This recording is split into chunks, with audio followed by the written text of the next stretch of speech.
Good evening, I'm Sarah, and here are the latest developments in a significant federal court decision that could impact U.S. elections.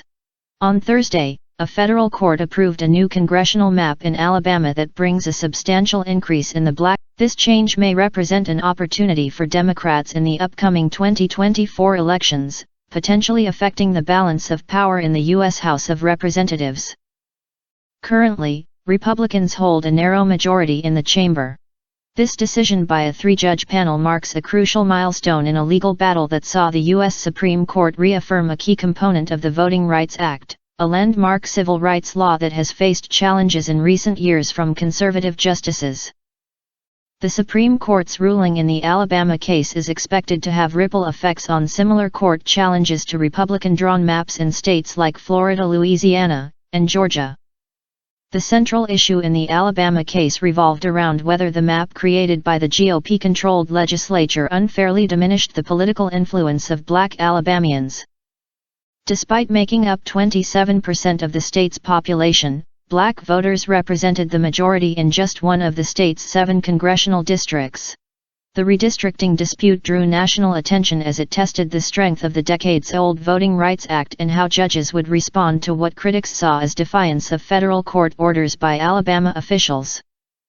In June, the Supreme Court, in a divided 5-4 opinion authored by Chief Justice John Roberts, upheld a lower court decision that mandated Alabama to include a second majority black district or something very close to it in its congressional map. However, when Alabama unveiled its new map in July, it faced immediate legal challenges because it failed to create a second majority black district. Instead, state legislators increased the black percentage to around 40% in one of the state's white majority districts, admitting in court that they had not established a second black opportunity district.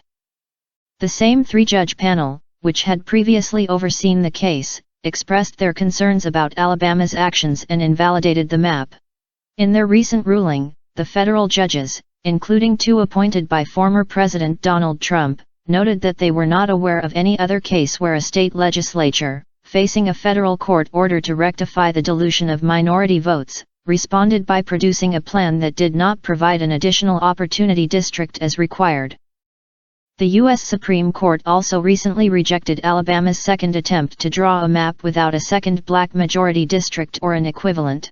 Former U.S. Attorney General Eric Holder welcomed this outcome, stating that it sends a message to other states with similar redistricting cases that denying equal representation to black voters and violating the Voting Rights Act will not be tolerated. Alabama's Secretary of State Wes Allen, a Republican, confirmed that the state will comply with the federal court's preliminary injunction for the upcoming 2024 elections.